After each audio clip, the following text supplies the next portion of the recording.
warar dheeraad ayaa ka soo baxaya dagaal saacadii la soo dhaafay magaalada Janaale ee gobolka Shabeellaha Hoose ku dhexmaray ciidamada Uganda iyo maleeshiyada ururka Al-Shabaab. Dagaalkan ayaa yimid kadib markii maleeshiyada ururka Al-Shabaab ay weerar qorshaysan ku qaadeen fariisimaha ciidanka Uganda ay ku leeyihiin magaalada Janaale ee gobolka Shabeellaha Hoose.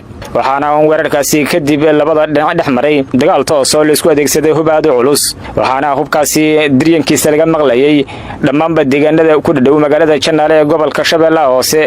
xogaha ayaa intaas ku daraya in dagaalkaasi uu ka dhashay khasaare isku jira dhimasho iyo dhaawac kaasoo soo kala gaaray labada dhinac. saraakiisha ciidanka Uganda ee weerarka lagu soo qaaday ayaa warbaahinta u sheegay inay iska caabiyeen isla markaana ay ka hortageen weerar maleeshiyada ururka Al-Shabaab ay ku soo qaadeen. waxayna saraakiisha Uganda iska intaas ay hadalkooda ku dareen in dagaalkaasi ay ku dileen maleeshiyada aad u fara badan oo ka tirsan ururka Al-Shabaab.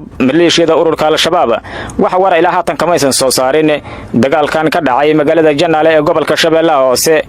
maleeshiyada ururka Al-Shabaab ayaa sidoo kale waxa ay weerar kadis ay ku qaadaan fariisimaha ciidanka midowga Afrika iyo kuwa dawladda federaalka Soomaaliya ay ku leeyihiin qaar ka mid ah gobolada dalka.